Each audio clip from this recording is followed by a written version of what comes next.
Hoje nós vamos falar sobre o fim dos tempos e sobre brincar com Deus, que é um perigo, e um perigo grande. Muitas pessoas já se deram mal por isso. Diz assim a Bíblia,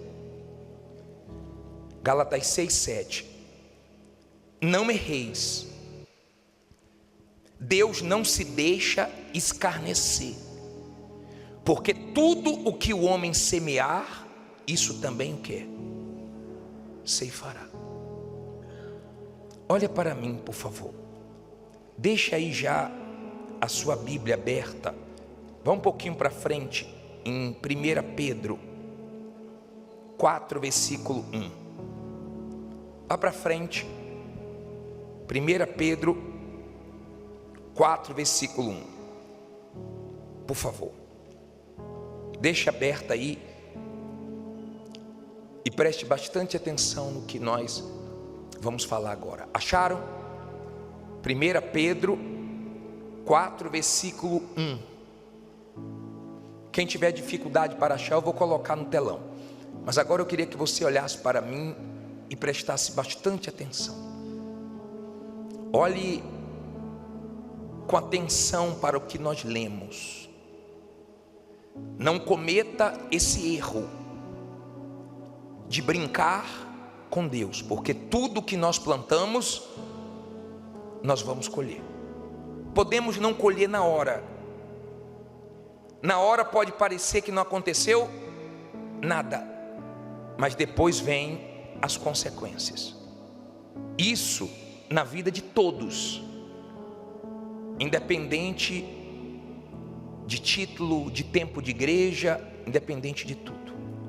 Não se brinca com Deus. Quando nós tomamos conhecimento que o número de evangélicos está crescendo muito no nosso país, vem essa preocupação. Será que todos estão com entendimento de santificar o nome de Deus? Será que todos estão conscientes que não se brinca com Deus? Porque não adianta ter quantidade e não ter o quê? Qualidade de cristão. Deus escolheu Israel para evangelizar o mundo. Um país pequeno poderia ser maior, um povo inteligentíssimo, mas que vive sofrendo, vive em guerra, vive brincando com o nome de Deus. Está estourando agora uma guerra com a Cisjordânia, 20 anos sem entrar na Cisjordânia, já estão lá os tanques para poder entrar. Não para de ter guerras. Era um país que deveria evangelizar o mundo, mas quem conhece a fundo vê tanto mau exemplo nesse país hoje, numa terra santa, onde fazem coisas que até o diabo duvida. Por que eles sofrem tanto? Porque eles não levam a sério a vida com Deus. Eu quero que você entenda essa revelação do Pai Nosso, de santificar o nome de Deus. Isso muda tudo. Você toma cuidado para não sujar seu nome, você paga suas contas em dia, você procura não manchar o seu nome, nem o nome da sua família. As marcas mais fortes, quando patrocinam um atleta, e esse atleta traz um escândalo, eles logo quebram o contrato e se afastam. Sim ou não?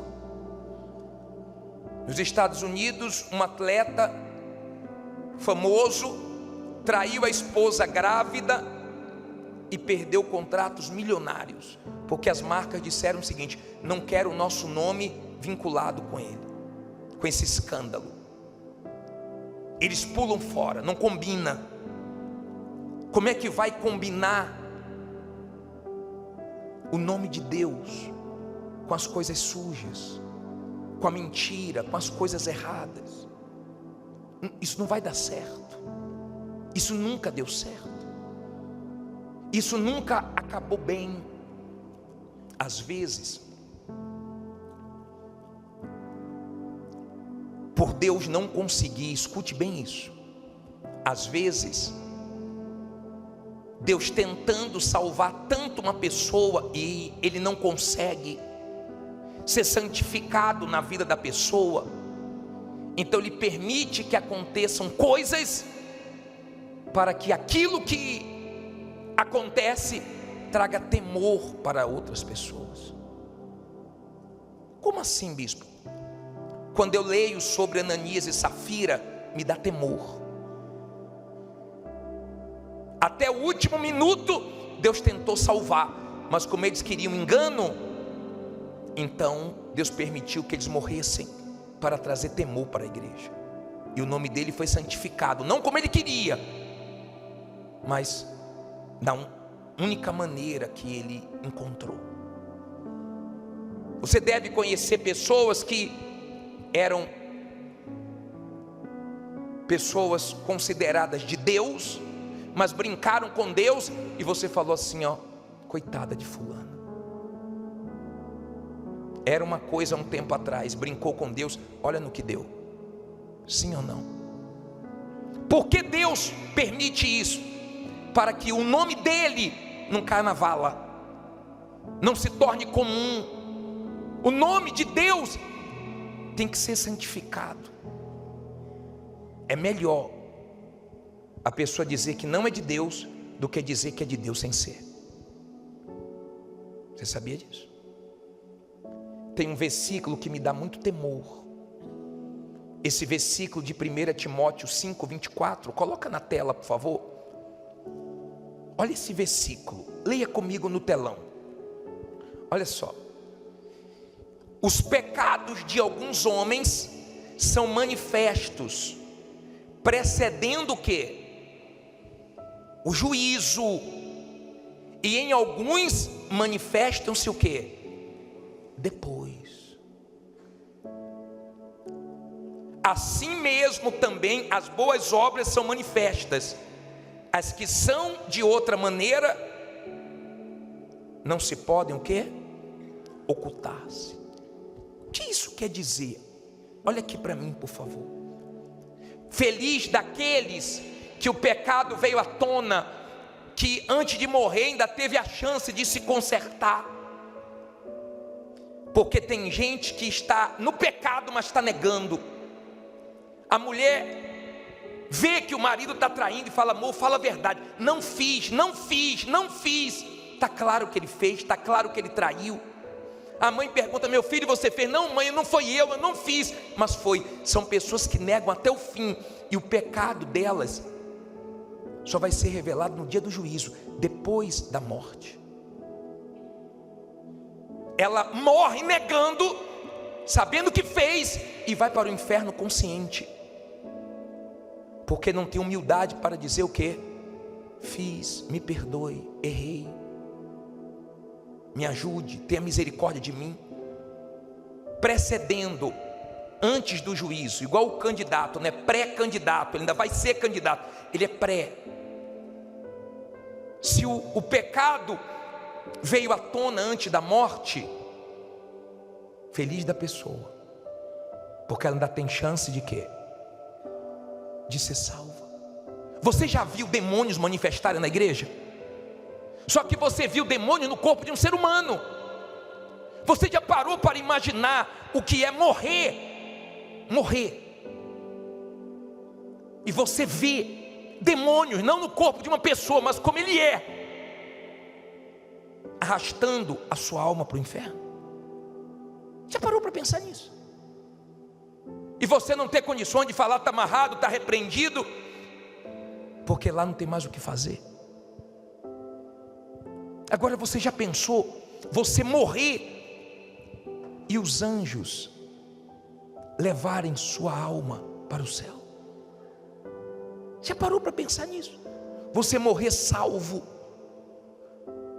porque você se entregou a Deus, porque você levou sua vida com Ele a sério, porque você viveu para santificar o nome dEle, fugindo das coisas sujas, das coisas erradas, das propostas que o mundo oferece, só pensando na vida eterna.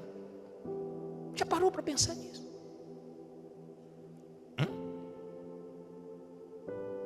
Será que você tem esse entendimento que nós estamos caminhando para o fim? Abre a sua Bíblia aí. Abra aí a sua Bíblia, por favor. Em 1 Pedro 4:1. 1 Pedro 4:1. A maioria já estava com essa passagem aberta. Acharam? Vamos ler 1 Pedro 4, do 1 ao 7. Diz assim: ora pois, já que Cristo padeceu por nós na carne, armai-vos também vós com este mesmo pensamento, que aquele que padeceu na carne já cessou do pecado, para que no tempo que vos resta, onde? Na carne. Guarde isso. Para que no tempo que vos resta na carne, não vivais mais segundo as concupiscências dos homens, mas segundo a vontade de Deus. Porque nos basta que no tempo passado da vida fizemos a vontade dos gentios, andando em dissoluções, concupiscências, embriaguez, glutonarias, bebedices e abominações, e abomináveis idolatrias. E acham estranho não correrdes com eles no mesmo desenfreamento de dissolução, blasfemando de vós, os quais hão de dar conta ao que está preparado para julgar quem? Os vivos e os mortos. Ou seja, ninguém escapa. Quem já morreu vai ser julgado, quem está vivo vai ser julgado. Porque por isso foi pregado o Evangelho também aos mortos, para que na verdade fossem julgados segundo os homens na carne, mas vivessem segundo Deus em espírito. Agora olha o 7.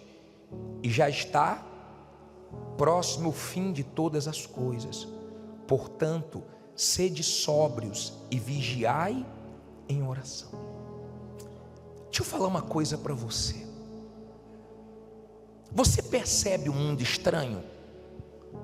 Eu estava com minha esposa ontem e tinha 6 jovens do nosso lado. E a conversa das jovens me assustou.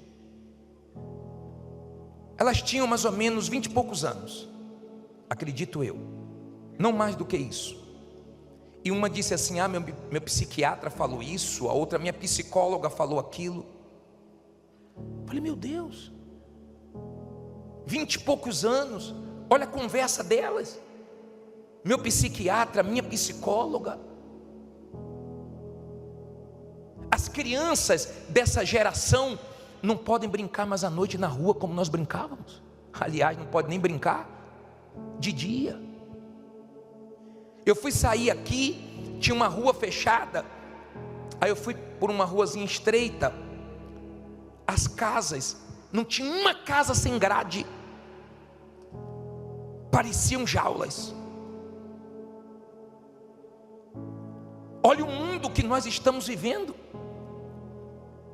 As chuvas estão sem medidas. Semana que passou teve morte aqui em São Paulo.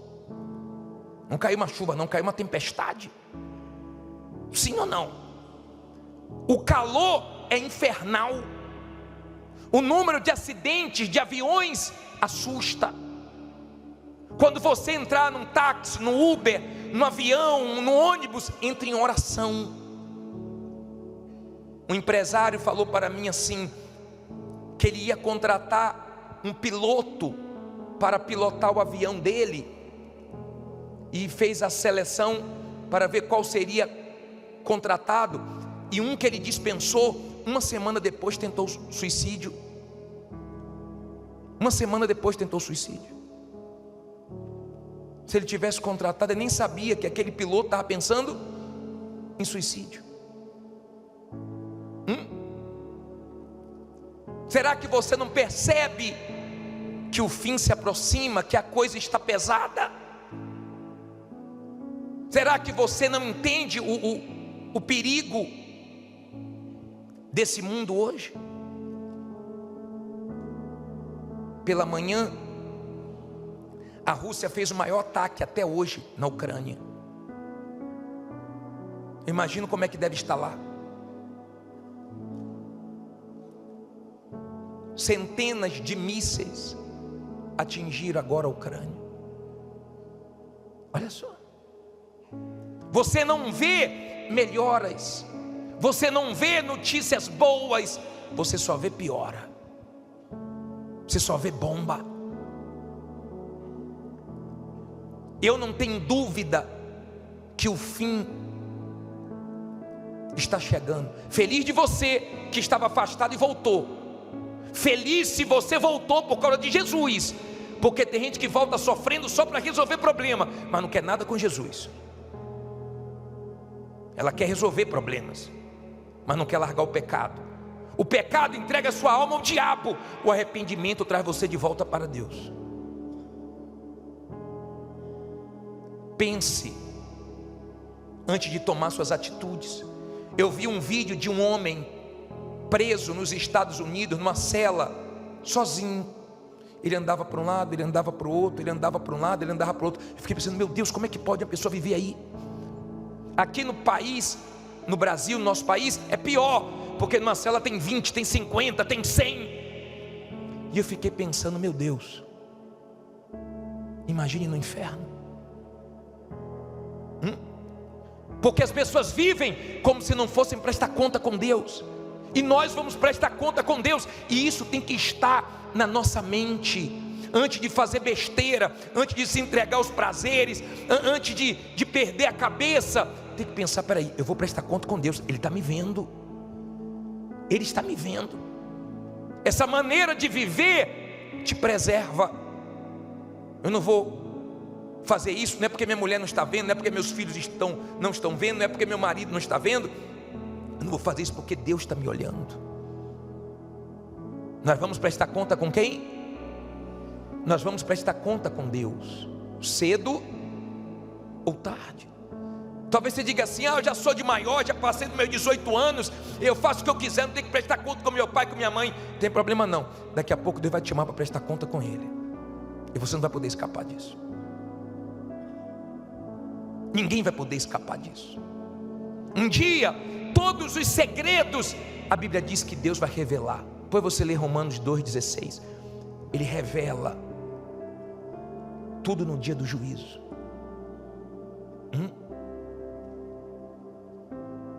Não sei se você já presenciou, eu já presenciei uma pessoa que fez uma coisa errada. Ela disse, não fiz. Aí foi pego o vídeo e mostrou ela fazendo. A cara dela ficou toda sem graça.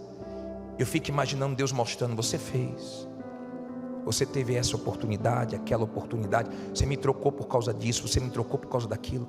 Você ia na igreja, mas não tinha nada de mim. Você jogou meu nome na vala. Você dava mau testemunho, você brincava. Você estava na igreja fazendo coisas que nem quem está lá fora faz. Olha o nosso temor com o nome do nosso Deus. Se não estiver em alta, preste bem atenção, por favor. Não deixe nada tirar sua atenção. Não converse agora. Se o seu temor não estiver em alta, você está colocando a sua alma em risco. Repito, com Deus não se brinca. Olha o que diz o versículo 2 desse primeiro Pedro 4:2. Olha só. Para que no tempo que vos resta, onde? Na carne. para que no tempo que nos reste na carne, olha para mim por favor, quanto tempo nós ainda vamos ter nessa carne? Quanto tempo ainda nos resta? Quem sabe? Ninguém sabe. Manifestou um demônio aqui esses dias, na sexta-feira, dizendo assim, ó: comigo pode tudo, comigo tudo é liberado, com vocês é chato, é cheio de regras, de disciplina, de sacrifícios, mas comigo pode tudo. É como o mundo vive. O mundo já está perdido. No carnaval agora extravasa, no carnaval agora extravasa, já está perdido, já anda sem temor, mas agora eles se soltam mais ainda. A gente nem imagina o que acontece nessas épocas, a gente nem imagina. De dia você passa, já vê como as pessoas estão vestidas, você já se assusta. Imagine o que vai acontecer. Está uma onda de se vestir de diabo, já viu? Está uma onda de se vestir de diabo. Não seja inocente não, tá? Carnaval é espiritual, tá? Não seja inocente não. É a festa da carne, não tem nada de Deus não. Ah, bispo, é cultura, não é para... Não. É para muita gente entrar nos vícios mesmo, é para ter muita traição. É porque o outro lado ninguém mostra, a mídia não tem interesse de mostrar como os hospitais ficam, como as delegacias ficam. Quando acaba o carnaval, o saldo de tudo isso não fortalece família não, só destrói, tá? Nós estamos vivendo tempos escuros, difíceis. E quanto tempo nos resta? Só Deus sabe. Eu não sei. Eu sei de uma coisa: é tempo de colocarmos nossa barba de molho, de vigiarmos com a nossa vida espiritual. É difícil mesmo ser salvo, é difícil. A mensagem do evangelho é difícil mesmo, porque a porta é estreita e a pessoa luta, o ser humano luta. Pô, mas minha vida, pô, mas eu sou novo, eu não quero ficar pensando em morte, eu não quero ficar pensando em eternidade. Não pense não, meu amor, não pense não. Mas um dia você vai querer pensar e você vai ver que tudo que tentaram passar para você era verdade, mas seu orgulho não deixou, porque você quer ser aquela pessoa que acha que é exagero. Não, eu conheço mais do que Deus, né? Você acha que você conhece mais do que Deus. Você acha que você é o que você não é. Você é um simples mortal, e daqui a pouco sua vida desaparece. Daqui a pouco sua vida não existe mais. E Deus é tão bom, tão misericordioso, que para que não te suceda coisa pior, Ele está pregando o evangelho para você. Lembra daquele homem que Jesus viu paralítico, 38 anos? E depois Jesus fala para ele: olha, agora vai e não peques mais, para que não te suceda coisa pior. O que é pior, bispo, do que sofrer doente? É você ir para o inferno. Isso é pior. Tudo que Deus quer é livrar sua alma do inferno. Fique em pé no seu lugar.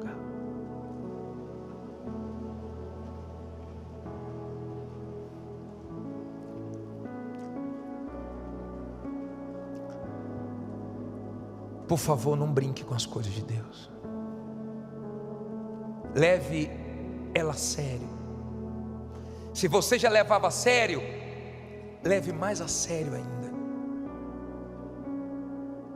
Porque nós estamos vivendo um momento difícil e tende a piorar. A Bíblia diz que vai ter um tempo de angústia como nunca houve, e nunca vai haver, porque vai ser o fim, o tempo do fim. Então vai acabar.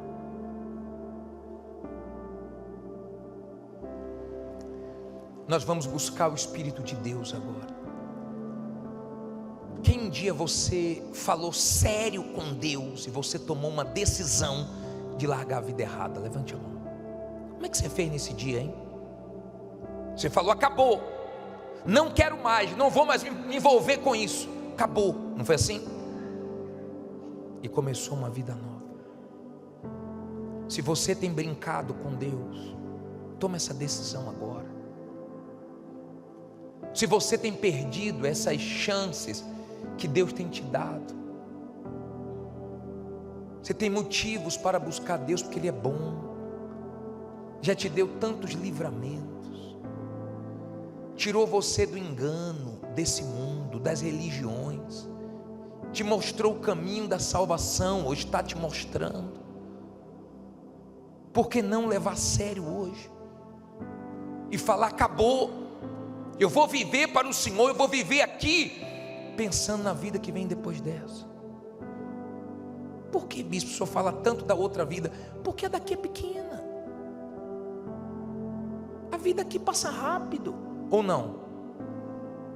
Olha o que nós lemos, quanto tempo nos resta nessa carne, já basta as besteiras que a gente fez antes de conhecer a verdade, sim ou não? Agora nós conhecemos a verdade.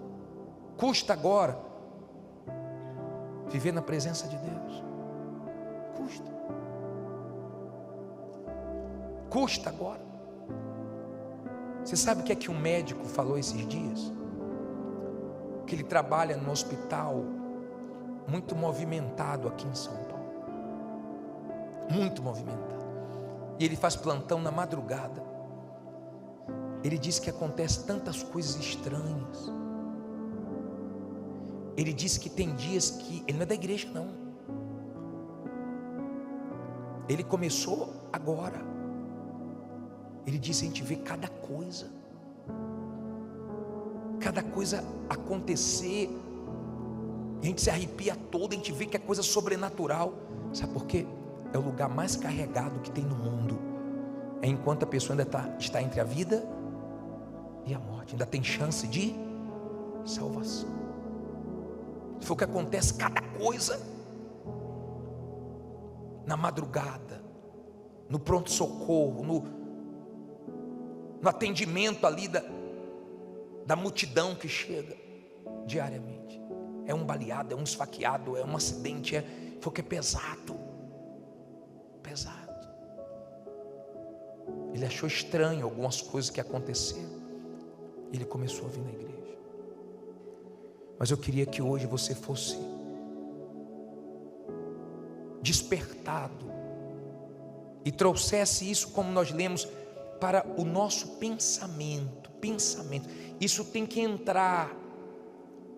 Armai-vos também vós com este mesmo pensamento, pensando. Não venha porque todo mundo vem. Tem gente que toda semana vem na frente. Pô, tu já entregou a vida a Jesus quantas vezes? 200? Tu só tem uma vida. Mas não é porque o pastor fala, nem sabe o que está falando aí. Um dia eu falei assim: ó, vem aqui na frente, nem terminei de falar, a pessoa está vem aqui na frente quem quer morrer. A pessoa, faça as coisas com Deus com inteligência. Não faça no oba-oba, não faça. Cantar é fácil, talvez você canta, você santifica Deus. Deus está alegre com você, Deus está feliz. Deus vê você mesmo sendo o mesmo aqui dentro, lá fora. Ou Deus vê hipocrisia, finge que é mais santo do que os outros, que é mais de Deus do que os outros, mas quando está sozinho, misericórdia, nutre cada sentimento dentro de você e Deus vê. Você está perdendo tempo, você está jogando sua alma na mão do mal, e ninguém vai poder tirar, a não ser se você se arrepender. Talvez você fale assim: poxa, se o senhor falasse coisas assim mais leves, a gente ia sair daqui sorrindo. Mas eu prefiro que você chore agora do que chore na eternidade.